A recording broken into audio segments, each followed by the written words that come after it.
Hello, good evening, and welcome to the hottest news bulletin of the day here on 3FM 92.7. This is Hot Edition. My name is Noble Crosby Annan. Coming up this evening, we bring you two more districts in the Upper East region confirmed cases of anthrax, bringing the number of affected districts to 6.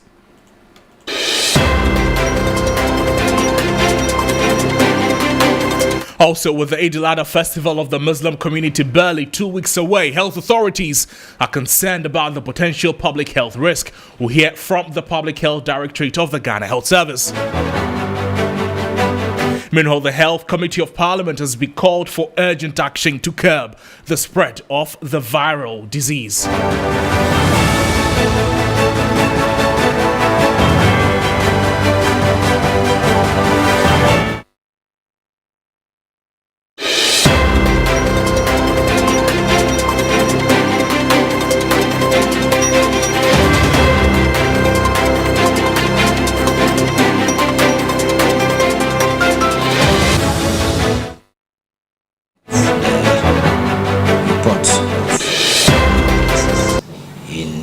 I would say 5 other districts.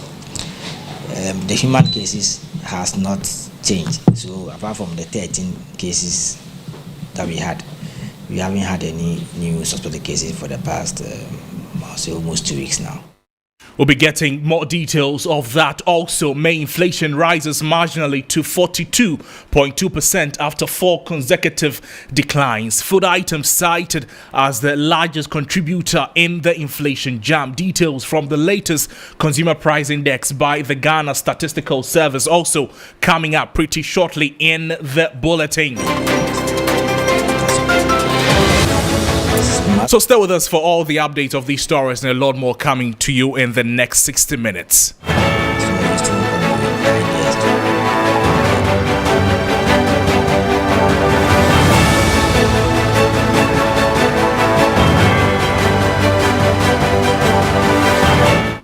Follow us on all our social media platforms at 3FM 92.7. Also, the hashtag is Hot Edition. Let's get into the details of the stories this evening. And 2 additional districts have recorded cases of the deadly anthrax virus, taking the number of affected districts to a total of 6. Director for Public Health at the Ghana Health Service, Dr. Franklin Asiedu-Bekwe, who disclosed this to 3FM, says Bongo and Garut districts are the latest to record an outbreak after the previous 4, namely Binduri, Boko West, Talensi, and the Bolgatanga municipality. Now, 13 suspected human anthrax cases with 1 death have so far been recorded. 87 animals have died as of June 12. Now, a member of the Health Committee of Parliament and MP for Nabdam, Dr. Ket Nwani, is demanding urgent action to curtail the spread.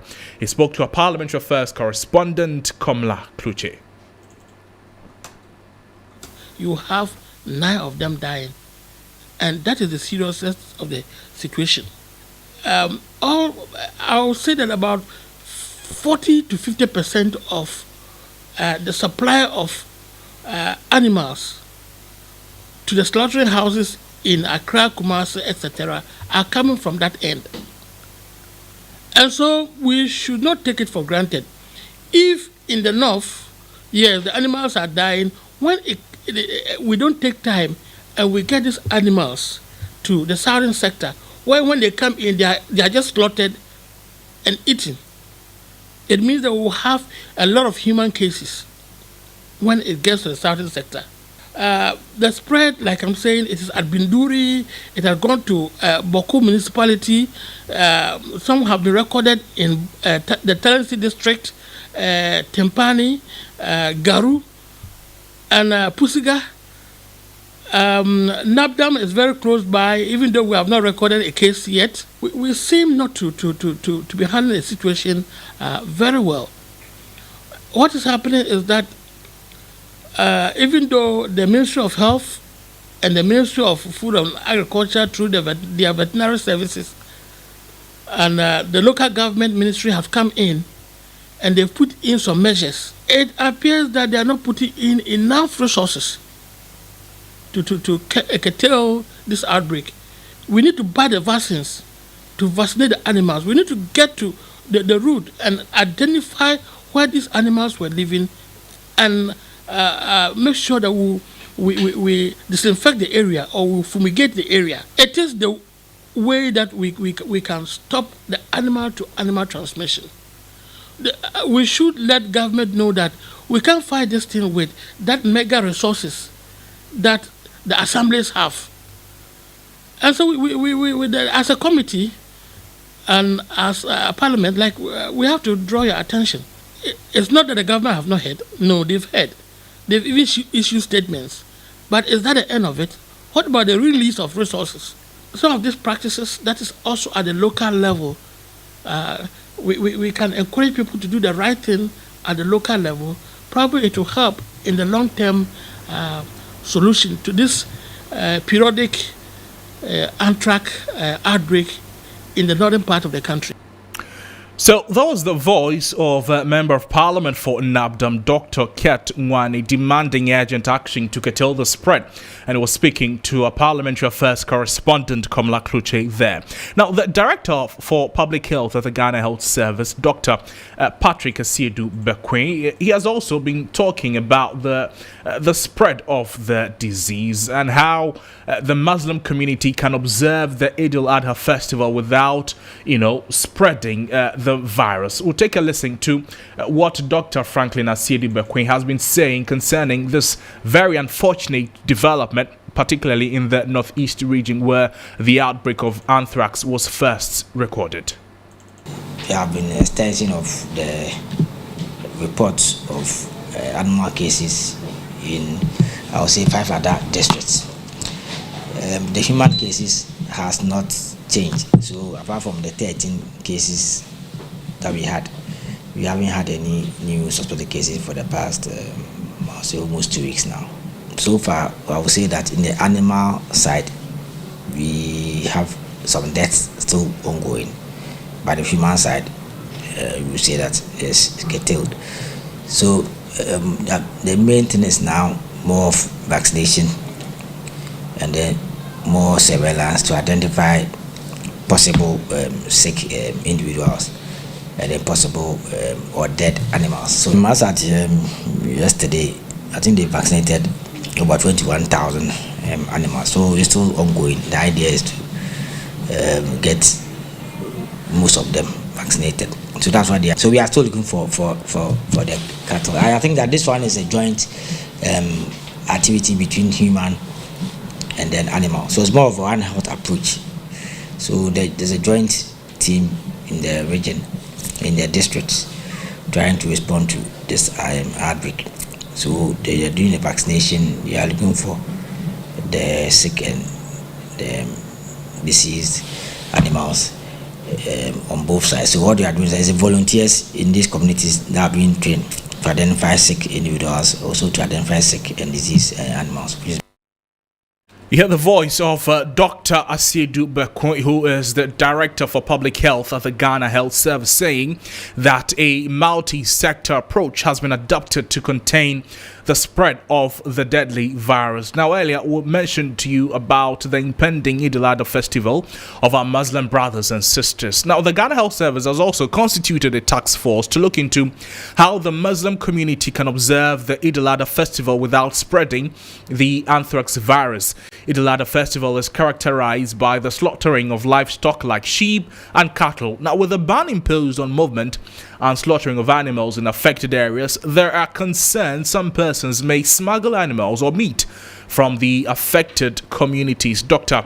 Asiedu Bekwin says steps are being taken to avert a major outbreak of the disease after the celebrations. For now, I think that we have 2 weeks. We are putting the necessary measures so that maybe we don't go to a situation that it becomes a dire situation. This response is a multi-sector approach. So we have immigration, you have security, you have human, you have animal. So clearly, as has been put forward by the regional minister, there are clear directives, and what we need more is cooperation from the community to ensure that we adhere to the directives. If we adhere to the directives, so that we don't have movement of animals, so that we follow the banning of the cattle, community says that's enough, to report sick and diseased animals, then we can see that this outbreak will not travel that much. Then we can be sure what will happen. You heard the voice of the Director of Public Health at the Ghana Health Service, Dr. Erica Siedu Bequin, speaking with us there. Now, let's bring you some more conversation on the back of this deadly spread of anthrax which began in the Upper East region, and speak with Sheikh Arimiao Shaibu, the spokesperson for the National Chief Imam. Now, this is coming on the back of the impending celebration of our Muslim brothers and sisters Eid al-Adha festival. We know that is a festival that is characterized with a lot of animal consumption and slaughtering, coming on the back of the ban of the slaughtering and transportation plus consuming of animals in an effort to curtail the spread of the anthrax disease. How is the Muslim community going to cope with it? Thank you so much for joining us on the program, Sheikh. I'm sure you're aware of the anthrax outbreak. With the Muslim festival a few days away, what kind of briefing has the Muslim community received from the authorities so that the nature of the festival or the tradition of the festival is not changed, if you like?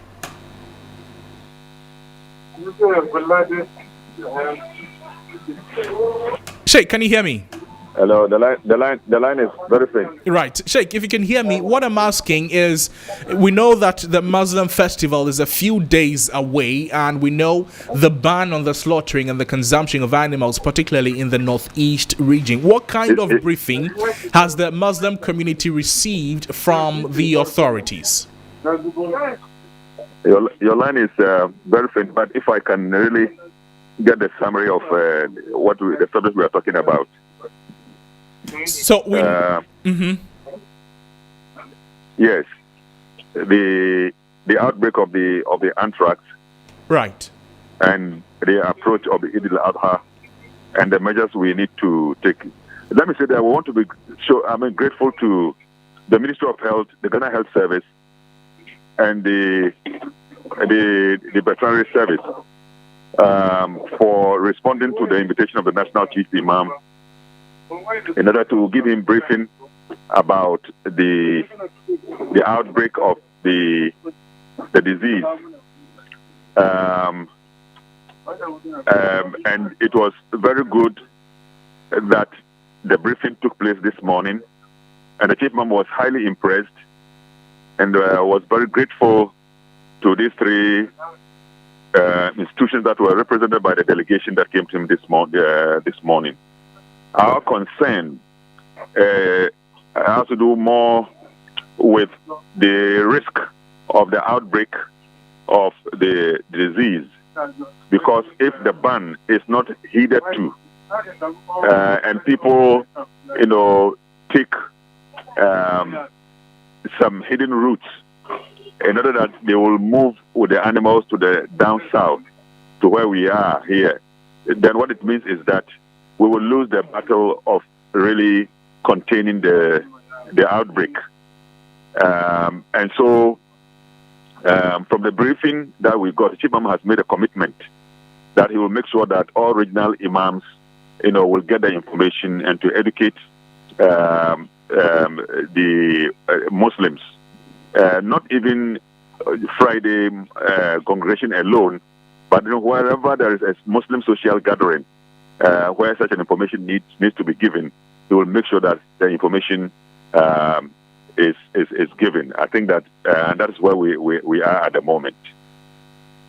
Granted, that's looking at how common it is for this festival of our Muslim brothers and sisters to have a lot of meat and produce. But the line is breaking and it's so faint. I'm not getting it. Right, Sheikh Arimiao Shaibu, we'll get back to you for details of this conversation. Okay. We'll try and work the lines and reconnect with Sheikh Arimiao Shaibu, who is the spokesperson for the National Chief Imam. Now, we know that the Ghana Health Service has constituted a task force to look into how the Muslim community can observe the Eid al-Adha celebrations, the festival, without spreading the anthrax virus. We know that Eid al-Adha is characterized by the slaughtering of livestock like sheep and cattle, with an imposed ban on the movement and slaughtering of animals in affected areas.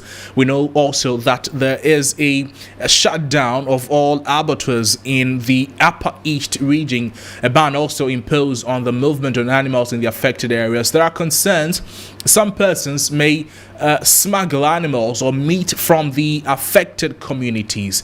We earlier heard from Dr. Siedu Bekwe saying that steps are being taken to avert a major outbreak of the disease after the celebrations. That we know that a lot of meat is characterized by that celebrations. We also know that calls have been made to health authorities in the country. We know that 2 additional districts have also recorded cases of the deadly anthrax virus, taking the number of affected districts to a total of 6. We understand Sheikh Arimiyao Shaibu is back on the line again. Sheikh, thank you so much for your time with us on the program.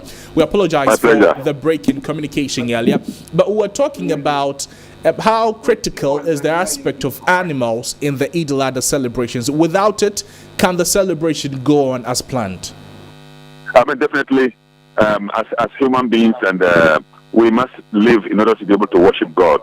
So if the outbreak of anthrax is such that we have to even avoid the eating of slaughtered cows, definitely that's what we must do, so that we can save life. And there are alternatives. In fact, cows are not the only animals to be slaughtered, except because of the abundance of their meat. It can be enough for really sharing. That is why but the preferred animal is the ram. The preferred animal to be slaughtered on that day is the ram, which is even more expensive because of the value we place on it. But because we also want abundance of meat, so we can reach more of the poor of the community because of the charitable value associated with the sacrifice, then that's when we sacrifice the cow. In fact, it is possible, assuming we are in an area where it is possible to get camel to slaughter, then because of the abundance of the meat, we may even slaughter camels instead of slaughtering cows, which have been infected now, among which we have the outbreak of the anthrax. So there are other alternatives. Sheep and other things can be slaughtered. Yeah. So if you ask me whether if we have to avoid eating the meat of a cow, whether it's true the festival can take place, yes. That's a big yes. It can take place, yes. Right, Sheikh, we know that a lot of the animals that are used during the celebrations, they are, if you like, sourced from the northern part of the country. The Upper East region is part of it. Even to the southern part of the country, they are, if you like, the secondary consumers because they may come from the northern part of the country. What forms of agreement or engagement is the Muslim community having with authorities such that we don't have the transportation of these animals from the areas where the outbreak of anthrax has been confirmed and the ban on movement of the animals is also in place? Yes, so your line is breaking, but I think if I can get, yes, in order to save life and to make sure that we protect our health and safety and avoid the risk of infection, I think that in the spirit of public health, the technical people, the Ghana Health Service, and the Public Health Division of the Ministry of Health, together with the Veterinary Service, have all combined to take steps, especially with the regional minister within the region, with the approval, I'm sure, of the Minister of Education, have to lay ban on the movement of cattle from the source region of the anthrax now, which is, if you like, the Upper East region of Ghana, specifically the Binduri area, where we are told that, in fact, the anthrax has spread now to 5 other regions, leading to the death of 85 animals. So it means that there is a really scientific reason, justification why such a policy needs to be taken. The ban is so important so that we restrain the movement of the animals until the time we are sure that there is no risk of eating the meat of a cow that has been transported from the infected region. And so that is why this morning's engagement with the chief imam is very important, because we have to really rely on the cooperation and the enlightened information that is available to the affected region and to the larger Muslim community, which is at risk of being infected if we don't contain the disease, because during the Eid festivity, that's the meat that we all eat. And like I said, it's important we understand that our lives are more important than the festivity. I hope that I'm not misunderstood, because you need to protect life and to survive in order to be able to celebrate.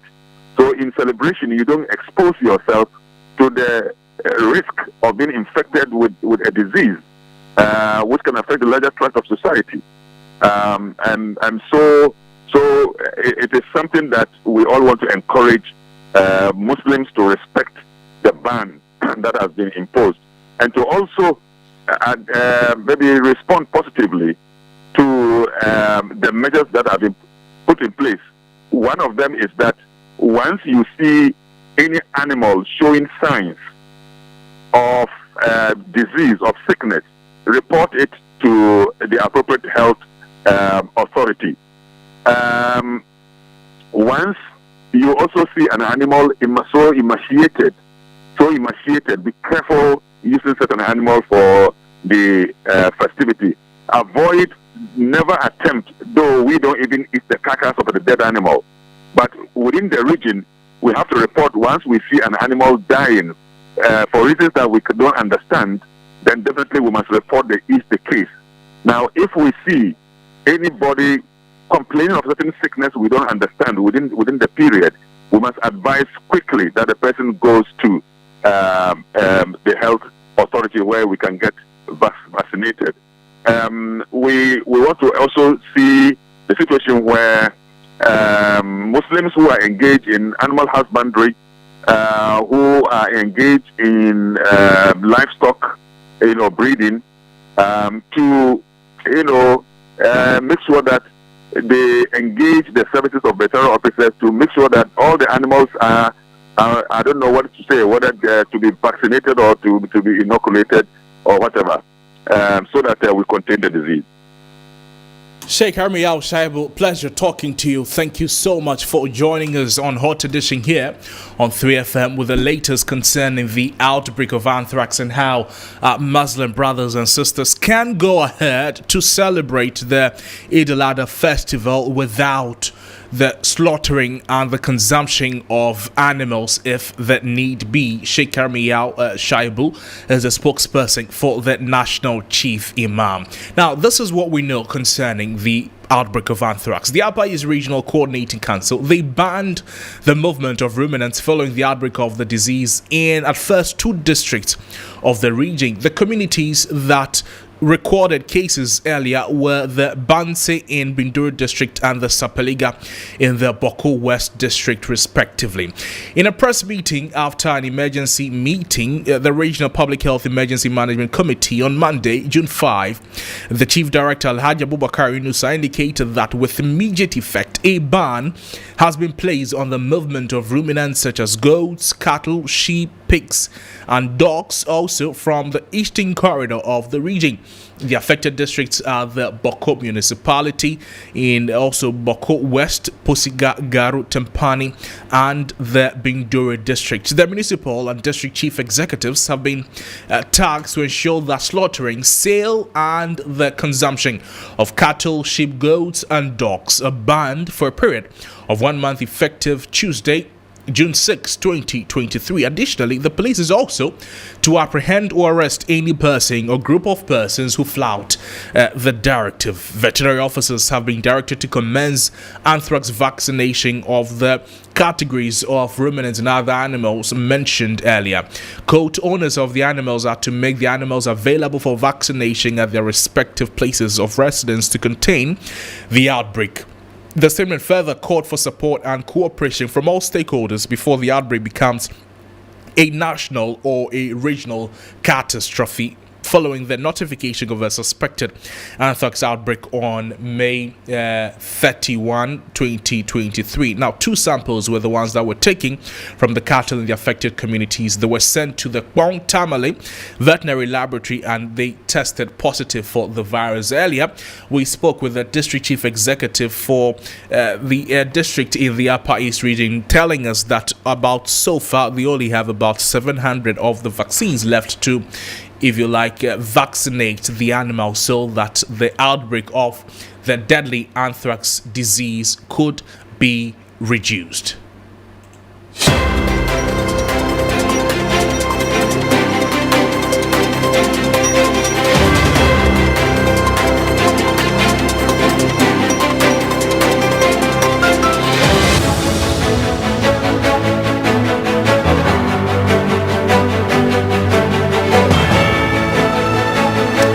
This is still Hot Edition on 3FM 92.7.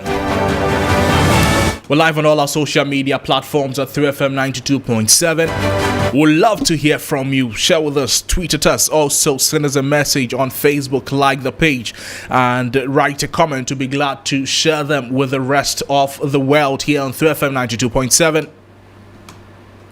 Let's take you to Parliament this evening as the minority is taking its fight to the government over its alleged involvement in Galamsey. Now, there are calls for the special prosecutor to arrest the cousin of the president and other Jubilee House staff who have been mentioned in the Kwabena Frimpong Boateng report. Komla Kluche is my colleague in Parliament. He's been following this. He's joining us for the latest concerning this development in the House of Legislature. Komla, thank you so much for your time with us on the program. What is the minority saying this time around? Well, the minority's reaction is purely based on the Office of the Special Prosecutor's arrest of Professor Kwabena Frimpong Boateng, who they consider him as a whistleblower and a man who was shown, and not just shown, but has a proven track record of integrity, and that he has been the one who is giving information on how next these government officials or people who work close to the seat of government have found themselves culpable in the destruction of water bodies and also the increasing Galamsey destruction of the forest cover.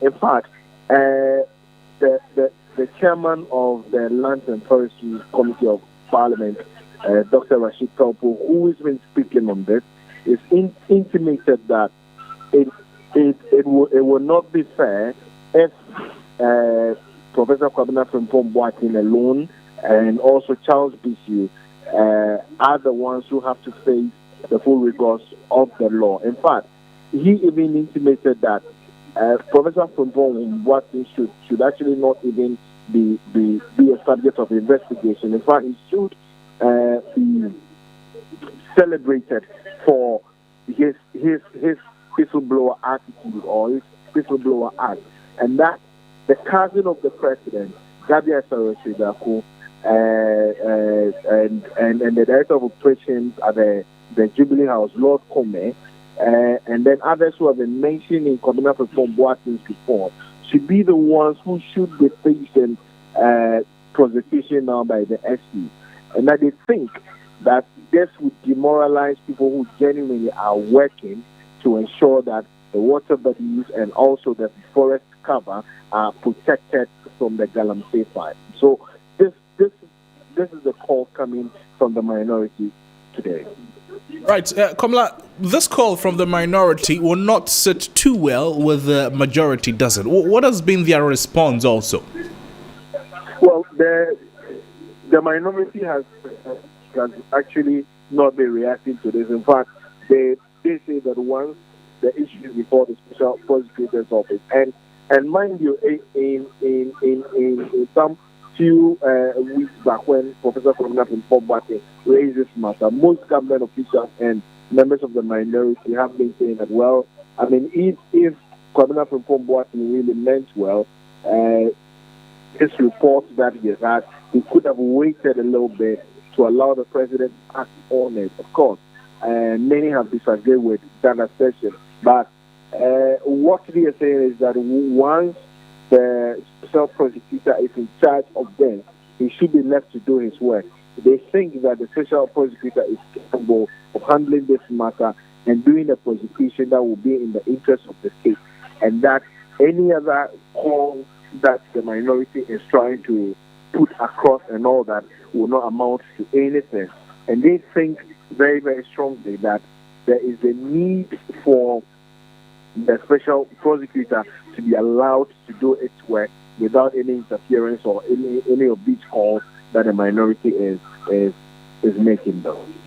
A very interesting development happening in Parliament. There are interesting times ahead, but there are also other things happening in Parliament, from the chairman of the Mines and Energy Committee resurrecting the take-or-pay power purchase agreement to some other issues. Talk to us. What other teething discussions happened on the floor of Parliament today?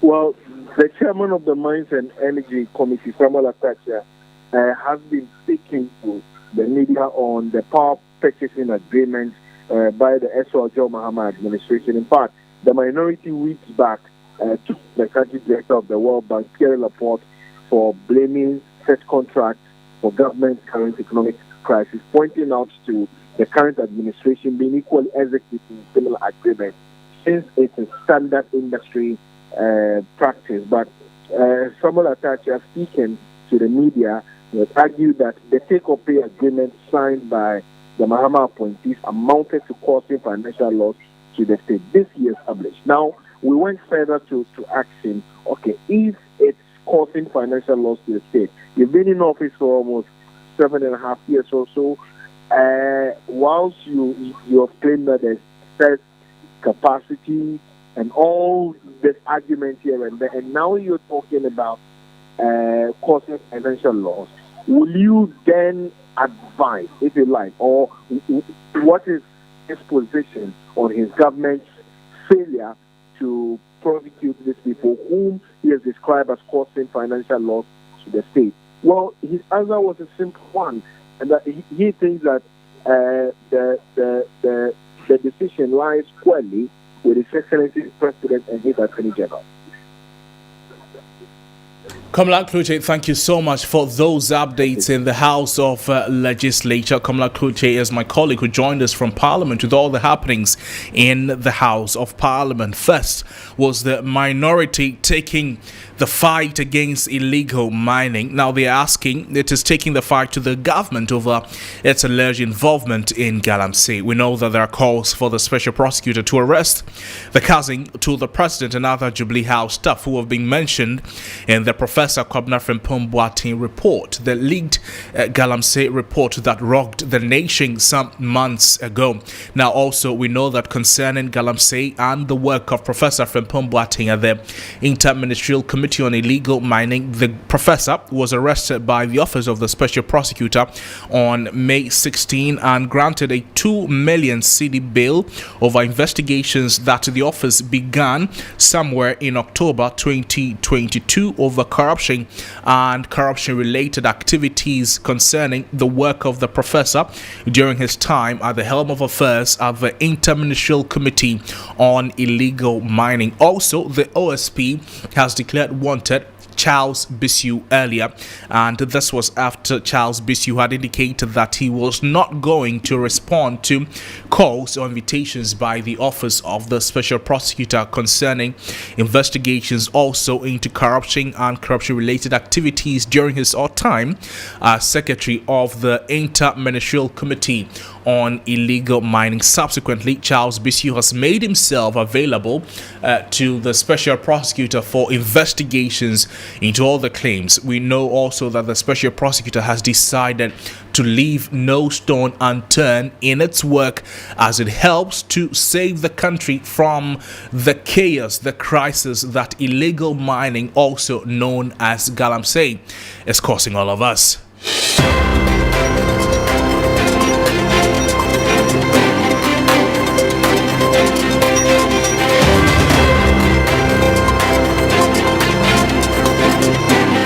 Hot Edition is live on your radio on 3FM 92.7.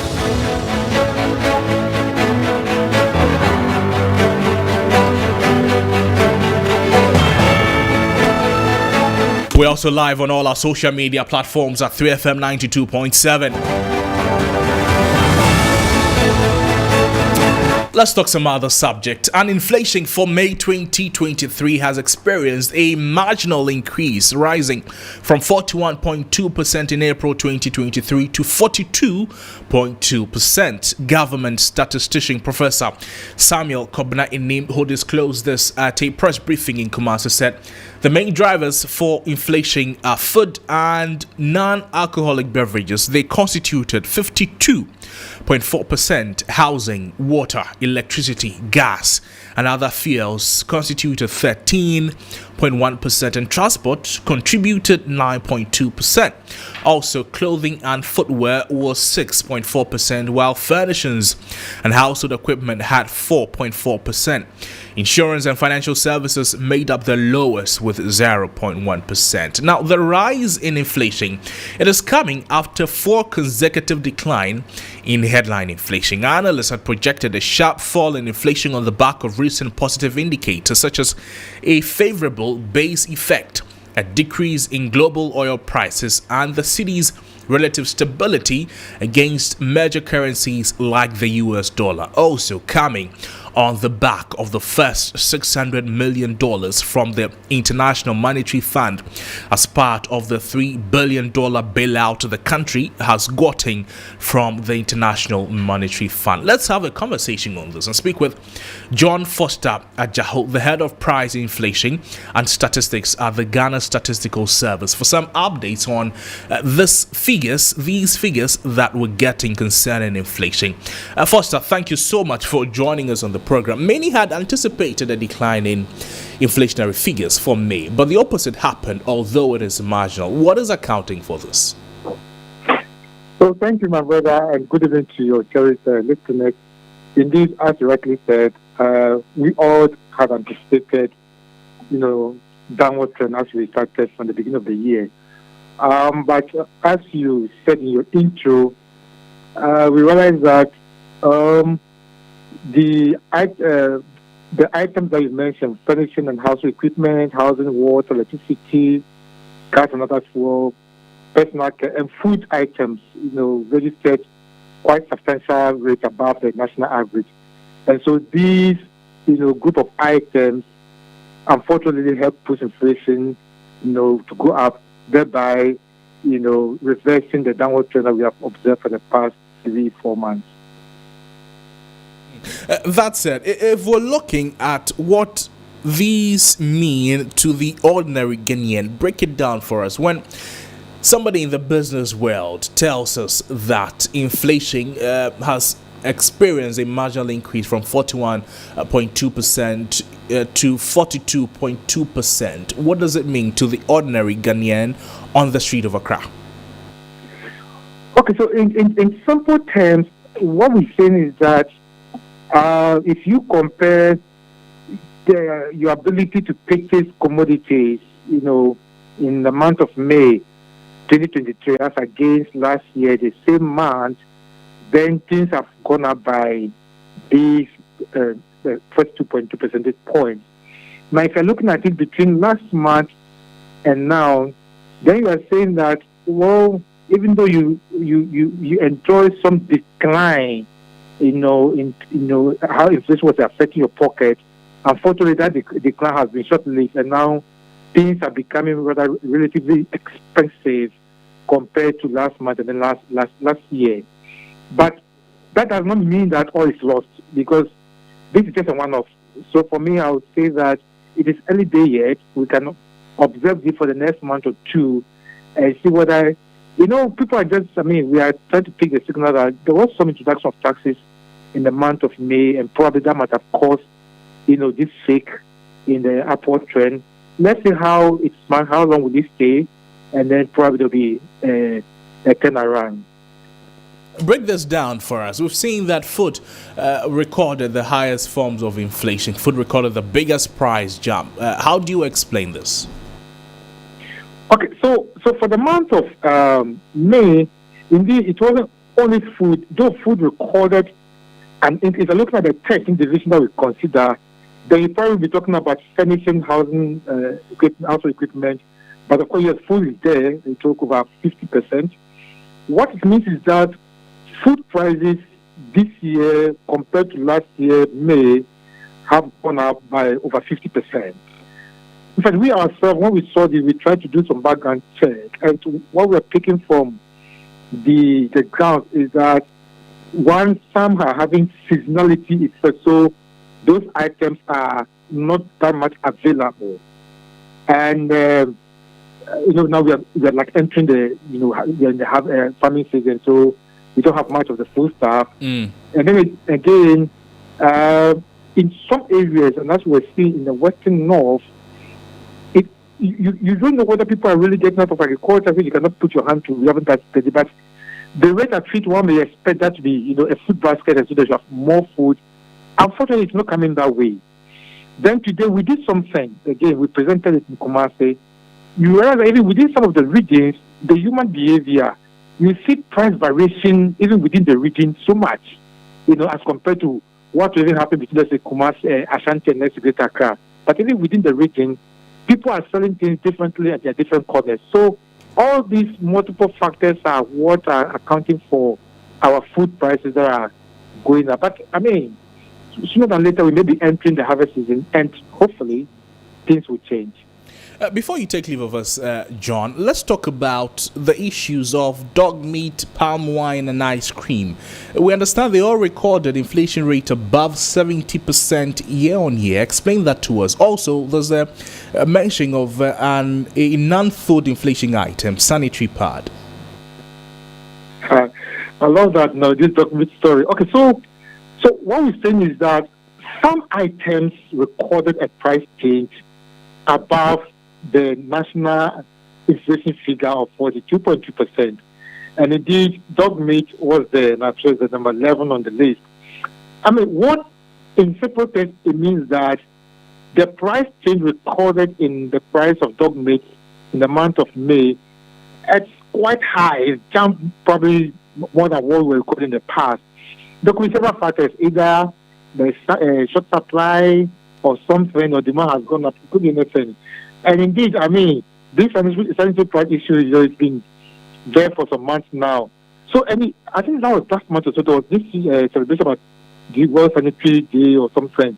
And so, two things could happen. I mean, from the top of my head, it could be that demand for it has gone up because now there's so much talk about it for our guests to use it. People are even calling for either it to be given out for free or there should be subsidy in the price.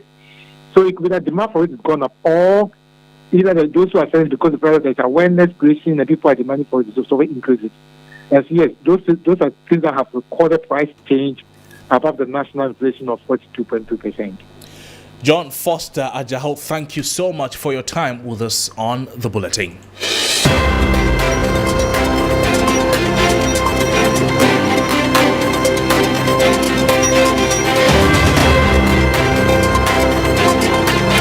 Well, talking about inflation, let's now introduce to you Nanekwia Mensah Brampa to bring us the latest in the world of business. Nanekwia, good to see you. How are you doing? I'm well, Crosby. Just the conversation about the dog meat, the ice cream. What's dog meat doing in there, by the way? Well, unfortunately, year on year, we're seeing a 70%, an inflation rate above 70%. It's interesting because we've been doing the top 15 inflation figures higher than the national average. And it's actually the first time the whole year I'm seeing dog meat. There's always meat, but to be very specific with on dog meat. That's interesting. There's also the mention of palm wine. Palm wine. Maybe it complements the dog meat when they are chewing. I tell you.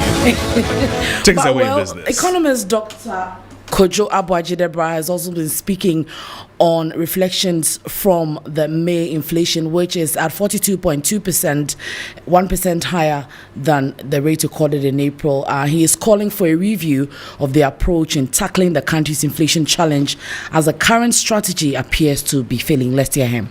It's a goods market, and price is determined by the forces of demand and supply. You cannot use only the demand approach to resolve one. Even under the demand, Bank of Ghana can only look at the money supply. What about the government's spending, which is the Ministry of Finance? And then you look at the cost push inflation, which is the supply driven, where we have food supply. And that's current upward trend now, which is driven by food. where Ministry of Agric should be seen as an accountable source, because food accounts in terms of the CPI. Yet the outcome of it is where we have food inflation, and it tells a story. Okay, and that is where there must be some kind of more different approach of dealing with inflation management in Ghana. Why so conversations on inflation will continue, but let's move away from that to the energy sector, where the majority in parliament has slammed the erstwhile NDC administration over incurring energy sector debts. The World Bank boss in recent time has indicated some challenges in the energy sector private agreement signed by the Mahama administration. Member of the Mines and Energy Committee of Parliament, Paul Chumberima, says the minority NDC must accept responsibility for the debts in the energy sector. The country director said, or the World Bank country director said, was something that is factual. It's obvious that the PPAs that we signed in 2012 right up to 2016 is part of our problem. As we speak, between 2017 to 2020, we've paid over 12 billion cedis. That is how much we've paid in PPAs agreement.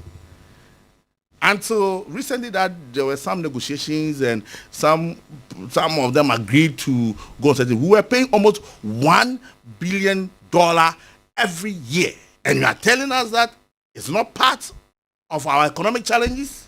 I think we should commend the World Bank director for saying what is the reality. It's an open secret that yes, our PPAs has had a lot of enormous impact on our economy. And we should not be shy of it that, yes, the NDC government should take responsibility and rather come back to Ghana and tell them that they were doing it for our good, but rather they could have done it properly and not come back and make it look as if the World Bank director should be called out and we say, no, I don't think so. So that was member of the Mines and Energy Committee of Parliament, Paul Chumberima there. Just before we wrap up on business, Executive Director at the Africa Center for Retirement Research, Mashoud Abdallah, is calling for uniform standards for the administration of pension benefits in Ghana. In an interview with 3 Business, he stressed the need for a review to make pensions more attractive. Trustee to the other, there are quite a lot of them. Second-tier corporate trustees, you realize that the procedures that they employ, it differs from one corporate trustee to the other. You can talk about investment account, you can talk about benefit processing procedures, you can talk about anything. There are no uniform rules and standards for the administration of benefits in Ghana. We need to first of all look at improving public confidence, and generally looking at reviewing both parametric and policy reforms that would ensure that benefits are adequate. And that was the Executive Director at the Africa Center for Retirement Research, Mashoud Abdallah, ending it for the business segment on Hot Edition. When you log on to 3news.com, we have more in there. Crosby. Anika, thank you so much for bringing us business. We'll still talk about the dog meat and the palm wine later, but first let's make some way for the sports scene.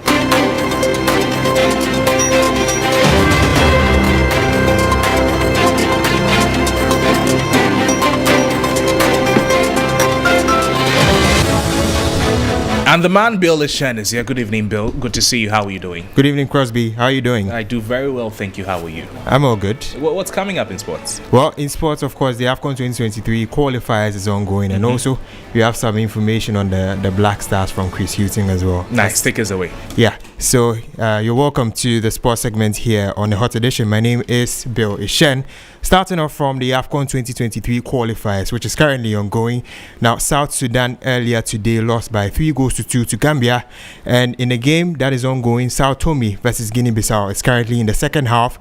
It is 0-0 at the moment. And later today, Guinea will be facing Egypt. Now, moving on to the Black Stars, head coach Chris Hughton has revealed that he does not plan to call any player to replace the injured Gideon Mensah. The auxiliary left back will miss Ghana's match against Madagascar on Sunday in the 2023 AFCON qualifiers, leaving the squad with 24 players. And the conclusion is that probably at this stage, we didn't want to risk him.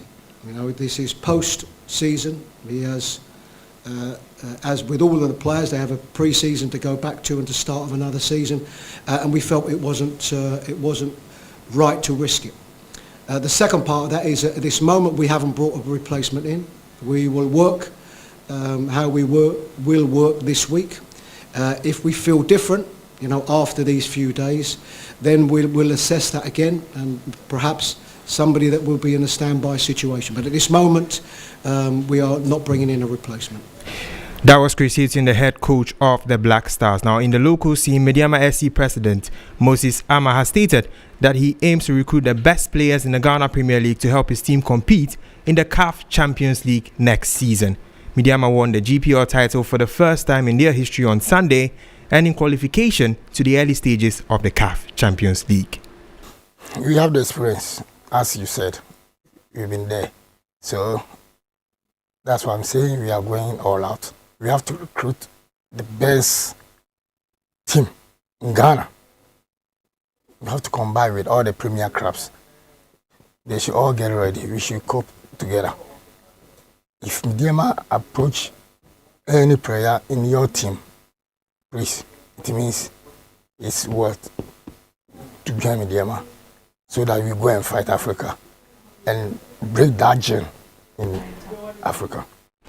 That was Moses Ama, that is the president of Mediama SC. Moving on to Europe, the Netherlands will face Croatia in the first semi-final of the UEFA Nations League at 6:45 p.m. today, and the Croatian captain, that is Luka Modric, has told the media that he is focused on the national team duties amid rumors of a possible move to Saudi Arabia.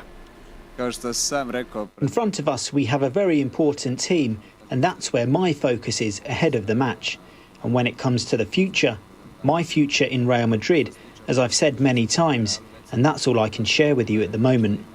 This is something I'm having to keep repeating, and I would like not to keep repeating this. Let me emphasise that my focus is on the match that Croatia is playing.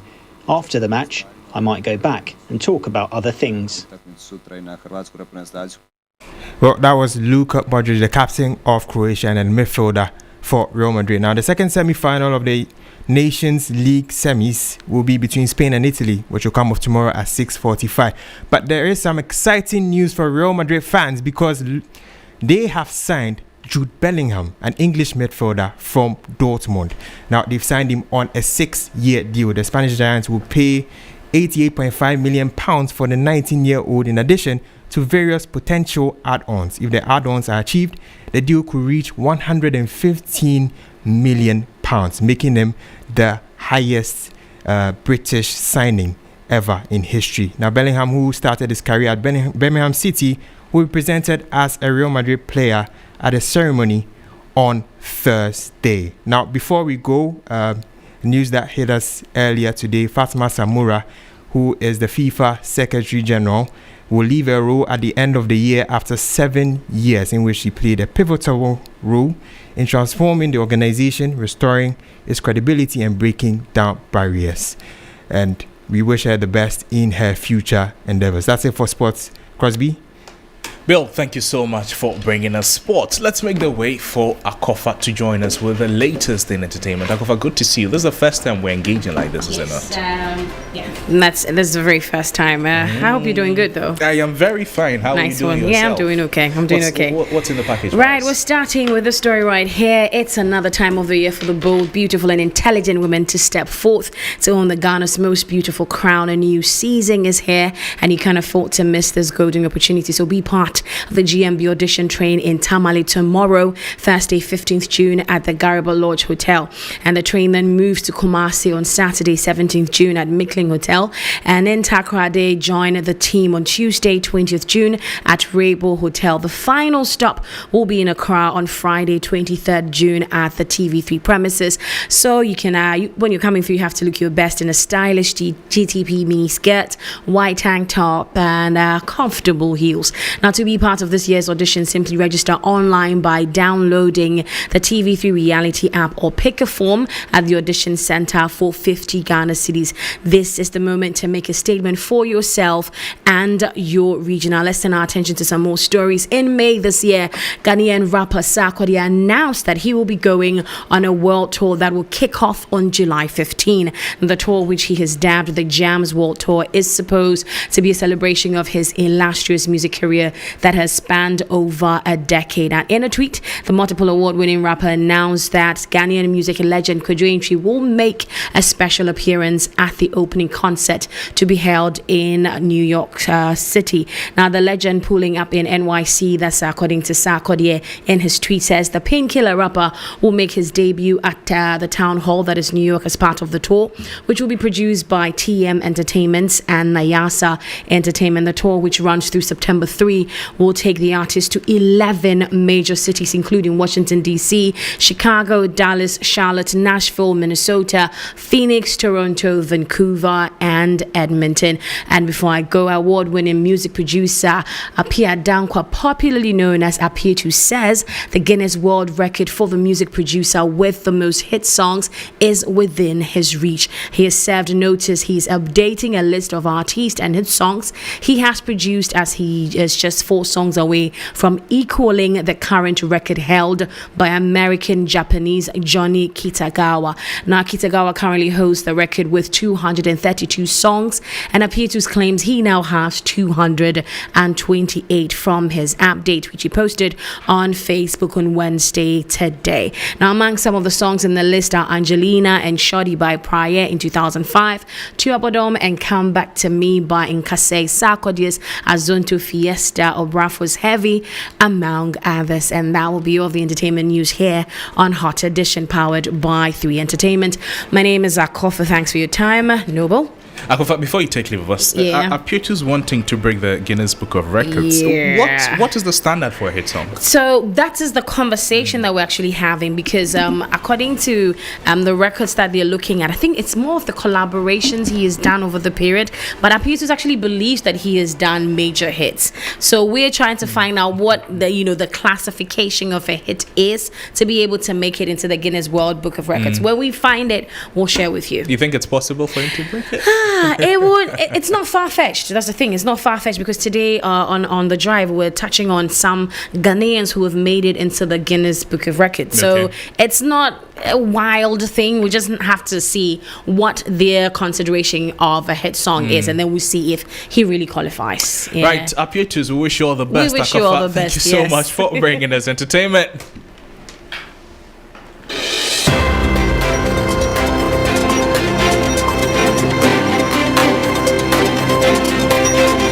Well, that's our package for you here on Hot Edition. My name is Noble Crosby Annan. Before we wrap up, let's remind you of our top stories. And 2 more districts in the Upper East region have confirmed cases of anthrax, bringing the number of affected districts to 6. Also, with the Eid al-Adha festival of the Muslim community barely 2 weeks away, health authorities are concerned about the potential health risk. We heard from Public Health Directorate of the Ghana Health Service, also from our Muslim communities.